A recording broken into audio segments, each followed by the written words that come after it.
26 नवंबर को मैं साइबर जाता हूँ, वहाँ से ऑनलाइन फीस भरने के लिए जाता हूँ। वो जब वो मेरा निकालते हैं वो कहते हैं ये तो एक्सपायर है, तो रिन्यू नहीं हुआ। सत्य कहेंगे, सत्य लिखेंगे, सत्य चलेंगे।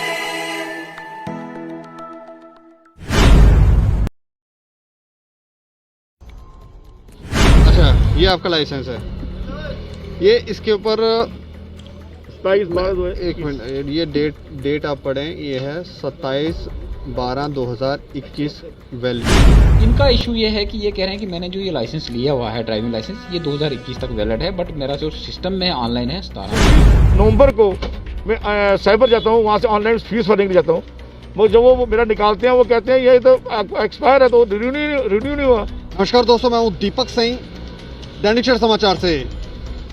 एक समय वो था जब लोग आरटीओ के चक्कर लाया करते थे और एजेंट का सहारा लिया करते थे लाइसेंस बनाने के लिए। ड्राइविंग लाइसेंस, कोई भी छोटा मोटा कोई पेपर भी बनाना होता था तो एजेंट आगे आते थे और मोटी कमीशन उन लोगों से ले जाते थे जो लोग अपने इश्यूज उनके पास लेकर आते थे। क्योंकि दफ्तरों के अंदर, आरटीओ ऑफिस के अंदर किस तरह से कार्य होता था वो आप सब जानते हैं। लेकिन अब एक समय है जब सारी प्रक्रियाएं जो हैं वो ज़्यादातर जो कार्य होते हैं वो ऑनलाइन होते हैं। लेकिन एक इशू हमारे पास आया है 2002 में। ये हमारे साथ एक शख्स हैं, 2002 में इन्होंने लाइसेंस बनवाया और उसका रिन्यूअल हुआ 2017 में, और 2017 से लेकर 2021 तक का उसका जो रिन्यूअल टाइम था वो बढ़ा दिया गया। लेकिन अब कोई डिटेल ही नहीं है 2017 से 21 के बीच की। अगर बीच में कोई हादसा हो जाता तो फिर इन शख्स का क्या होता आप सोच सकते हैं। इनसे पूरी जानकारी तो इन्हीं से लेंगे। आप अपना नाम बताएंगे? सर, मेरा नाम है हरकीरत सिंह सासन सर। अच्छा, मैं जानना चाह रहा हूँ कि क्या आपके साथ हुआ क्या है, क्या कब आपने ये लाइसेंस यहाँ से लिया था, इशू हुआ था आपको, और कब तक का टाइम पीरियड था उसका? सर, सबसे पहले मैंने लाइसेंस जो बनाया 2002 में, वो पुराने आरटीओ दफ्तर जो उधर था पुल के पास, वहाँ बना सब पुल, वहाँ आरटीओ बना। उसके बाद मैंने यहाँ पर जब ये नया बना उसके बाद मेरा एक्सपायर हो गया लाइसेंस में। 2017 में मेरा लाइसेंस एक्सपायर हुआ। मैंने यहाँ से 2017 में उस समय वहाँ से 2002 में आपने बनवाया था। जो जब नया इशू हुआ था वो 2002 में, तो उसकी वैलिडिटी 2017 तक हाँ थी। जी, वो चल के बाद 17 में मेरा खत्म हुआ। 17 में मैंने सर ये आके यहाँ पर इशू कराया नया लाइसेंस, जो 27 दिसंबर 2021 तक था। वो लाइसेंस हमें दिखाएंगे आप?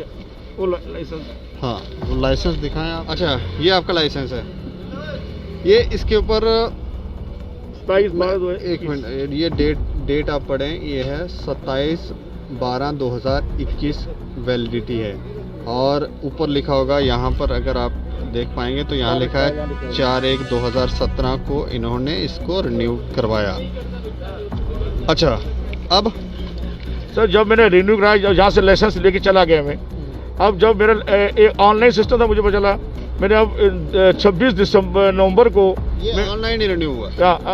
कौन सा ये लाइसेंस नया जो आपने बनाया, ये ऑनलाइन यहाँ से लिया, ये यहाँ से लिया, मुझे ये अंदर से यहाँ से लिया, खुद फिजिकली यहाँ पर यहाँ पर खुद आया। मैं फोटो खिंचा अंदर यही मैंने लिया, मैंने लाइसेंस लिया। वहाँ शायद लड़का एक राकेश या राजेश था, मैंने लड़के से खींचे, मुझे पता है। उन्होंने उसके बाद मुझे यहाँ से इशू हो गया। अब मैं 26 नवंबर को मैं साइबर जाता हूँ, वहाँ से ऑनलाइन फीस भरने के लिए जाता हूँ। वो जब वो मेरा निकालते हैं वो कहते हैं ये तो एक्सपायर है, तो रिन्यू नहीं हुआ। मैं कहा ये कैसे हो सकता है? कहते हैं ये ऐसा करो, आरटीओ से चले जाओ।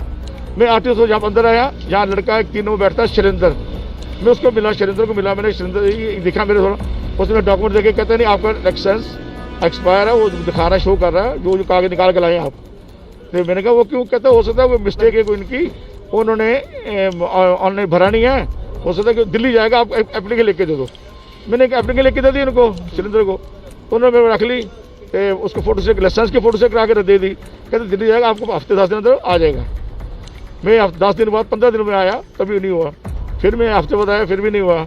ऐसे करते 1 महीना हो गया पूरा। खुद ही आप यहाँ पर आते खुद आता रहा, मैं बड़े चक्कर लगाए, मैंने कहा से 10 चक्कर लगाए। कितनी उम्र हो गई आपकी? मेरे 54 है मेरी उम्र। अच्छा, तो आप खुद ही आते रहे? मैं खुद आता रहा। परेशानी है, बहुत ज़्यादा परेशानी है, कोई सुनता नहीं, बात सुनता कोई नहीं है। फिर मैंने सिलेंडर ने मुझे जब 27 तारीख को मैं आया, मैं 27 तारीख से आरटीओ तक चला गया दफ्तर। मैंने उनसे बात की, मैं सर ऐसी बात है, मेरा लाइसेंस रिन्यू नहीं हुआ, ये देखिए कि परेशानी है। अगर आपने करे मुझे कुछ हो जाता, मैं एक्सीडेंट हो जाता तो मैं सारी बस लाखों में था। आप लोग कहते हैं आपके डिपार्टमेंट का इतना बड़ा फॉल्ट है, वो आप मान नहीं कहते नहीं ये हमारा फॉल्ट नहीं है, हमारा कुछ नहीं है, ये आप लोग गलती है, आपने क्या फिर हमारी हम लोग ये किसने कहा आपकी गलती है? ये आटो साहब ने मुझे आटो साहब बोले आपकी गलती है। ये कितने दिन पहले कहा इन्होंने? ये मुझे उन्होंने कहा 27 दिसंबर को। मैं मेरे पास उनका लिखती पड़ा हुआ जो उन्होंने मुझे एक रिटर्न दिया था, ये चेक किया था, स्टेटस चेक किया जाए, ये उन्होंने पीए का नाम लिखा स्टेटस चेक किया जाए, ये लिख के दिया था। अब हफ्ते बताना आपको पता चल जाएगा। अच्छा, तो मैं जब आया तो मैंने कहा सर इसमें मेरी गलती, मेरे पास लाइसेंस है, मेरे पास आपका इशू लाइसेंस है, लाइसेंस में इशू कर रहा है 27 दिसंबर को, 21 को एक्सपायर होना। अब मुझे क्या पता आपके डिपार्टमेंट क्या कर रहे हैं क्या नहीं कर रहे। अब मुझे बताइए मैंने गाड़ी चलानी है, मैं कैसे चलाऊंगा? मेरा बताइए ना मुझे, रब न करे मैं कैसे बैठूंगा, गाड़ी कैसे चलाऊंगा मैं? अब बताइए ना।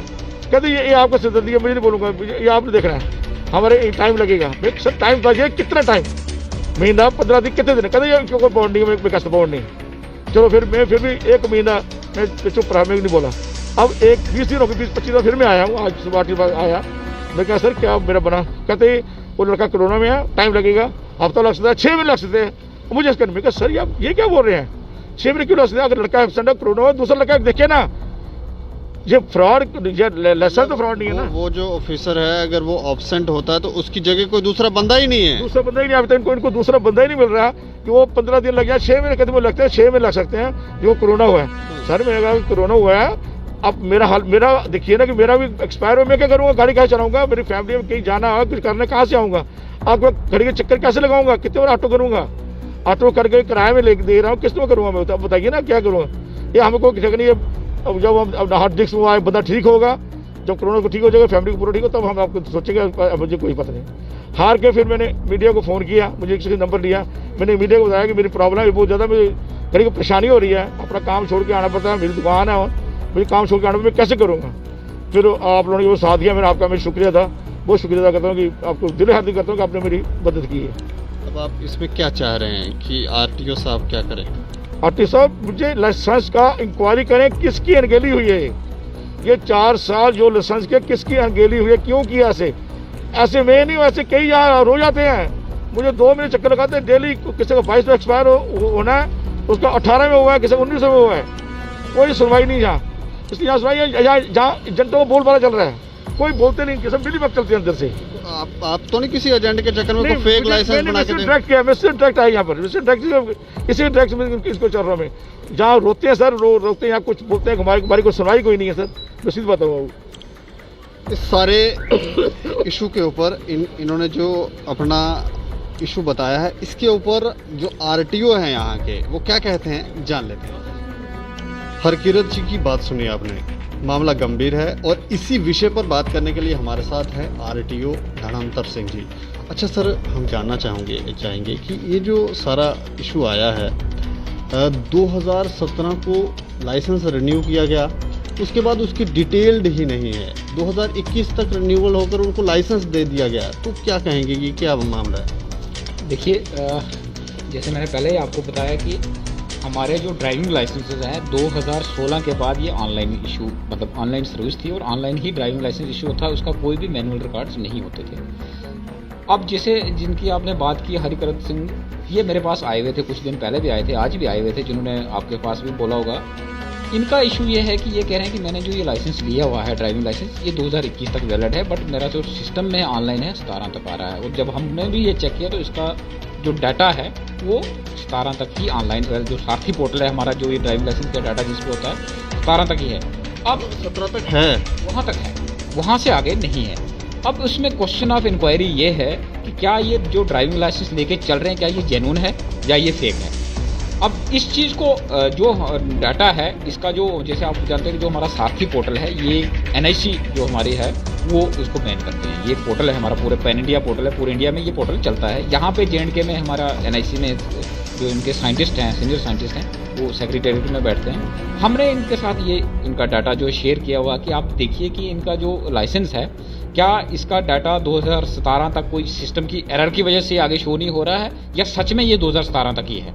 अभी क्या हुआ कि वो जो हमारे कंसर्न ऑफिसर हैं, ही इज़ नॉट वेल, वो अभी उन्होंने ऑफिस ज्वाइन नहीं किया, वो बीमार हैं, उनकी पूरी फैमिली इन्वॉल्व है, आजकल तो बड़ा चल रहा है कि ये अपना पेंडेमिक कोविड का है, तो जब ही वो ज्वाइन करेंगे, यही चीज़ मैंने उनको सरदार जी को भी बताई थी कि आप वेट करिए, आपका वहाँ से आउटकम हमें क्या मिलता है, क्या सिस्टम की एरर से आपका आगे शो नहीं हो रहा है या सच में आपका लाइसेंस 17 तक है। अगर आपका लाइसेंस सिस्टम की एरर की वजह से शो नहीं हो रहा है और आपका लाइसेंस 2021 तक जेन्युइन है, तो इसको हम सेक्रेटेरिएट से ही एनआईसी से इसको एडिट करवा के आपको वैलिड करवा के देंगे। अगर इसका वहाँ पे भी डाटा 17 तक है तो आपके पास जो लाइसेंस है ये फेक है। इसका क्या ये फेक है या जेन्युइन है, अभी हम इसको कुछ नहीं बता सकते हैं, तो ये क्वेश्चन आप इनको। अगर ये फेक हुआ तो इसका मतलब है कोई लोग ऐसे इन्वॉल्व हैं जिन्होंने उनको ये बना कर दिया, तो इसका मतलब कोई रैकेट फिर हो सकता है, रैकेट चल रहा हो। देखिए फेक का मतलब आजकल तो ऐसा जो साइबर क्राइम्स तो हर जगह चल रहे हैं। आप मान लो यहाँ पे जेन्युइन लाइसेंस लेना चाहते हैं, नहीं लेना चाहते हैं, आप किसी दुकान पे जाके स्कैन लेके जाओगे तो वो तो एप्लीकेंट की गलती है ना। उसमें तो एप्लीकेंट जो इन्फॉर्मेशन आईटी एक्ट है 2001-2000 का, उसमें तो जो ओनर है या जो एप्लीकेंट है उसके ऊपर तो एफआईआर लगती है। तो अगर उन्होंने वो जेन्युइन चीज़ नहीं ली है, फेक आप जान के फेक ले रहे हो, तो आपके ऊपर तो उस पर एफआईआर आप खुद ही रिस्पॉन्सिबल हो। हाँ, अगर आपने ऑफिस से बनाया है और आपका डाटा नहीं चढ़ा है सिस्टम की एरर की वजह से, वो हमारी रिस्पॉन्सिबिलिटी है, वो हम ठीक करवाएंगे। कैसे करवाएंगे वो हम एनआईसी से टेकअप करेंगे। अगर सेक्रेटेरिएट में नहीं होगा तो हम दिल्ली भेजेंगे वो केस। वो उनका केस हमारे पास पहले से ही आया हुआ है। सिर्फ बात इनकी है कि उनको मैंने वेट करने के लिए बोला, वो वेट करना नहीं चाहते। जो मैं कुछ नहीं कर सकता, मेरे लेवल पे नहीं है। सिस्टम के एरर की बात कर रहे हैं आप। अगर सिस्टम का एरर नहीं हुआ और ये डिपार्टमेंट के किसी कर्मचारी की गलती हुई तो फिर उसके ऊपर भी एक्शन करेंगे आप? हाँ, देखिए ये डिपार्टमेंट के कर्मचारी की इसमें बात हो ही नहीं सकती, क्योंकि मैनुअल लाइसेंस है ही नहीं। देखिए डिपार्टमेंट की इन्वॉल्वमेंट तब आती है जब मैनुअल डॉक्यूमेंट इशू किया हो। ये तो सिस्टम से प्रिंट कहीं क्या पता कहाँ से लिया है। अब इसका लाइसेंस जेन्युइन है या फेक है, वो जब तक मुझे एनआईसी से उसका डाटा नहीं मिल जाए तब तक मैं आपको कमेंट नहीं करूंगा। हो सकता है जो एप्लीकेंट है इसका लाइसेंस जेन्युइन हो और सिस्टम में कोई एरर की वजह से इसका आगे जो डेट शो नहीं हो रही है, तो वो हम सारथी पोर्टल पे चेक करवा रहे हैं। उसमें थोड़ा टाइम लगेगा, जैसे वो ड्यूटी ज्वाइन करेंगे तो हमें पता लग जाएगा। अगर वहाँ पे सिस्टम में बिल्कुल क्लियर है और इसका डाटा अगर आता है कि ये 17 तक ही था तो इसका लाइसेंस फेक है। अगर वहाँ पे एरर है तो इसको हम 21 तक वैलिड करवा देंगे और उसके लिए हम उसकी एडिटिंग करवा देंगे एनआईसी से। ये हमारे फिर हम अपना केस बना के हमने पहले से भेजा हुआ है, इसको थोड़ा टाइम वेट करना पड़ेगा। एक अंतिम सवाल, ऐसे बहुत सारे लोग हैं जो गुमराह हो जाते हैं और लोगों के झांसे में आ जाते हैं, और अगर वो शिकायत करते हैं यहाँ पर तो फिर किस तरह से वो शिकायत करें, क्योंकि यहाँ पर चक्कर लगाते रहते हैं, उनको तो पता नहीं है कि जाना कहाँ है, क्या करना है, तो उनके लिए कोई आप संदेश देना चाहेंगे? देखिए यहाँ पे हमारा हेल्प डेस्क है। यहाँ पे हमने जो एक हेल्पलाइन नंबर डेडिकेट की हुई है 247-2490, जो सुबह से लेके वर्किंग टाइम में खुली रहती है। उसके बाद एक आरटीओ जम्मू की मेल है, rtojammu@gmail.com, जो बार हमने इतना बड़ा नोटिस बोर्ड गेट के साथ में लगाया। आप उसे, और मेरे पास मेल्स आती भी हैं। कोई किसी का जेन्युइन इशू है वो हमें टेकअप करते हैं, और करते हुए मेरे पास दिन में 50 लोगों की आती हैं और हम उनको जवाब भी देते हैं कि इसका ये है, इसका ये है। इसके अलावा ग्रीवेंस सेल हैं, वहाँ से भी हमारे पास क्वेरीज आती हैं, कंप्लेंट्स आती हैं, हम उनका भी रिप्लाई देते हैं। ऐसा नहीं है कि कोई किसी को सुनता नहीं है। हाँ, बात यह है कि आप जाते कहाँ हो। आप अगर किसी टोट को पकड़ के बाहर से जल्दी में कोई अपना काम करवाना चाहते हैं, पैसे दे के खर्च नहीं चाहते हैं, तो एक्ट जो है उसमें दोनों में इन्वॉल्वमेंट होती है। जब तक जो एप्लीकेंट है और जो बेनिफिशियरी है वो इन्वॉल्व नहीं होगा, तब तक अगला जो है कोई भी बाहर का बंदा या कोई साइबर कैफे वाला या साइबर क्राइम नहीं कर सकता है, जब तक उसमें एप्लीकेंट कोशिश ना करेगा। मान लें जैसे आपकी बात की कि आपके पास लाइसेंस है, तो आपके पास जेन्युइननेस इसकी देखने के लिए सारथी पोर्टल है, आप चेक कीजिए। ये पब्लिक डोमेन में, ये जरूरी नहीं है कि आपको आरटीओ ऑफिस में ही करना। आप अपना मोबाइल खोल के अपनी ministry of road transport highways की ऐप है, उस पर खोल के अपना लाइसेंस नंबर डालिए, आपको पता लग जाएगा मेरा लाइसेंस फेक है या ये जेन्युइन है। अगर आपको लगता है कि यार मैंने तो लाइसेंस बनाया था, इसमें डाटा नहीं आ रहा, आप जल्दी से मेरे नोटिस में लाइए, यहाँ पे मेरे ऑफिस में, यहाँ पे जो हमारा हेल्प डेस्क है वहाँ पर अपनी ग्रीवेंस लिखवाइए कि ये मेरा नहीं आ रहा है, उस पर हम एक्शन लेंगे। जैसे इनका सरदार जी का मेरे पास नोटिस में है। अब ये इनकी दिक्कत ये है कि ये वेट नहीं करना चाहते हैं, लेकिन मेरी प्रॉब्लम ये है कि मैं अपने लेवल पे कुछ नहीं कर सकता हूँ। मैंने एनआईसी से करवाना, तो वहाँ पे वो जब ज्वाइन करेंगे ड्यूटी तो तभी हो पाएगा। ऐसे केसेस अगर और भी किसी लोगों के पास कोई अगर लाइसेंस हैं, उनको जेन्युइननेस चेक करने के लिए उनको सारथी पोर्टल देखना चाहिए। उसमें देख के अपना वो लाइसेंस का पूरा डिटेल्स देख सकते हैं। अगर, और मैं आपके माध्यम से लोगों से ये भी अपील करना चाहूँगा कि आप ये जो आजकल साइबर क्राइम बहुत ज़्यादा चल रहा है, जैसे आपने रिसेंटली पिछले देखा होगा कि लास्ट दिसंबर में यहाँ आरएसपुरा में एक क्राइम ब्रांच ने वहाँ पे रेड की हुई थी। किसी के घर में उन्होंने वो पुलिस की एनओसीज देते थे, बर्थ सर्टिफिकेट्स इशू करते थे, ड्राइविंग लाइसेंस इशू किए थे उन्होंने, उनके रूट परमिट इशू करते थे, वो सब फेक थे। तो उन चीज़ों पे आप करोगे तो उसमें जो बेनिफिशियरी है वो भी उतना ही जुर्मबार है जितना कि वो फ्रॉड करने वाला है। तो उन पे दोनों पे एक्शन होना चाहिए और हो भी रहा है। तो आप अपना जिन काम कीजिए, ड्राइविंग लाइसेंस की सर्विस 100% ऑनलाइन है। आपको ऑनलाइन सारथी पोर्टल पे अप्लाई करना है। लर्नर लाइसेंस आपने बनाना तो आजकल वो अपने घर में बन रहा है, उसको आप घर में बनाइए, उसके लिए आपको ऑफिस में आने की जरूरत ही नहीं है। और जो आपका रिन्यूअल है वो भी ऑनलाइन सर्विस है, जिसमें भी आपको यहाँ आने की जरूरत नहीं है। सारथी पोर्टल पर आप जो रिक्विजिट फी है और मेडिकल सर्टिफिकेट अपलोड करें और अप्लाई कर दें। वो हमारी ड्यूटी है, हमें गवर्नमेंट ने टाइम भी फिक्स किए हैं, जैसे रिन्यूअल के लिए 15 दिन है, फ्रेश लाइसेंस देने के लिए 1 महीना है। उस टाइम में अगर आपको लाइसेंस नहीं मिलता तो आप अपनी ग्रीवेंस हमारे पास लॉन्च कर सकते हैं। एजेंट के झांसों में भी ना आए। एजेंट तो खत्म हो गया है ना, एजेंट तो अभी भी कुछ है यहाँ पर एक्टिव। ऑनलाइन सर्विसेज चली हैं, एजेंट खत्म है। एजेंट अगर आप पकड़ते हो वो आपकी अपनी गलती है। किसी भी डिपार्टमेंट ने, किसी भी ट्रांसपोर्ट कमिश्नर ऑफिस ने, किसी ने आरटीओ ऑफिस ने, किसी इंटरमीडिएट को कोई अथॉराइजेशन नहीं दी है। अगर आप फिर भी लेते हो तो ये आपकी अपनी रिस्पॉन्सिबिलिटी है। गवर्नमेंट ने यहाँ पे एक सर्कुलर नोटिस निकाला हुआ है कि पब्लिक ऑफिस में आना बैन है लोगों के लिए, जो कि ऑनलाइन सर्विसेज के लिए। फिर भी अगर कोई यहाँ पे चक्कर काट रहा है तो वो उसमें डिपार्टमेंट किसी को रोक नहीं ना सकता है। मेरा ऑफिस पब्लिक ऑफिस है, मैं किसी को गेट से अंदर नहीं आ सकता हूँ कि तू क्यों अंदर आ गया, आ जाओ। लेकिन लोगों को आजकल कोरोना का इतना कहर चल रहा है तो लोगों को यहाँ पे नहीं आना चाहिए, अवॉइड करना चाहिए, क्योंकि हमारी ऑलमोस्ट ऑल सर्विसेज ऑनलाइन है। आप अपना जो, जैसे किसी ने रिन्यूअल के लिए अप्लाई किया है तो आप 15 दिन तो वेट कीजिए। 15 दिन का टाइम हमें गवर्नमेंट ने दिया हुआ है कि आप 15 दिन में आपने इसको करके देना। अगर आपको 15 दिन में सर्विस नहीं मिलती है तो फिर आप हमें हमारे हेल्पलाइन नंबर पे कॉल करके बता सकते हैं। आप मेरे मोबाइल पे कॉल्स आती हैं, हम अटेंड करते हैं, ऐसी बात नहीं है। लेकिन ये कुछ लोग यहाँ पे क्या करते हैं कि वो ऐसे एक इशू बना के, जो कि इसमें कोई इशू है नहीं, जस्ट टू यानी डिपार्टमेंट की इमेज को खराब करने के लिए वो इशू बनाते हैं। तो उससे कोई फर्क नहीं पड़ता, हम अपना काम कर रहे हैं और इसको सिंसिटिविटी से हम आगे भी करेंगे। हमने काफ़ी चीज़ें स्ट्रीमलाइन की हैं और कुछ जो अभी सर्विसेज हमारी मैनुअल हैं, मैनुअल तो नहीं है, जिसको हम सेमी ऑनलाइन कहेंगे, जैसे अब ट्रांसफर ऑफ व्हीकल्स का थोड़ा बहुत जो जिसमें दोनों पार्टीज को अभी आना पड़ रहा है, यहाँ पे लोगों पे ये रहता है कि जनाब हमें नहीं आना चाहिए, वो भी ऑनलाइन हो रही है। तो उसमें आप अपने घर से ही गाड़ी भेज सकते हो, तो उसके बाद तो आपकी कोई सर्विस बचेगी नहीं इस ऑफिस में आने के लिए। अभी जैसे मेरा कैमरा की तरफ से अगर आप कैमरा घुमाओगे तो ये वो ऑफिस है जहाँ पे 3 से 4 हज़ार लोग दिन के आते थे और आज आपको 3 आदमी नजर आ रहे होंगे गेट पे, पूरे का पूरा खाली पड़ रहा है और ये हेल्प डेस्क पे 2-3 लोग खड़े हैं, इसके अलावा कोई नहीं है। तो इसका ये रिजल्ट यही है कि जो हमारी सर्विसेज डिपार्टमेंट ने ऑनलाइन की उनका फायदा जो लोगों को, इसका इम्पैक्ट ये है। Thank you sir. तो सुना आपने आरटीओ साहब क्या कहते हैं।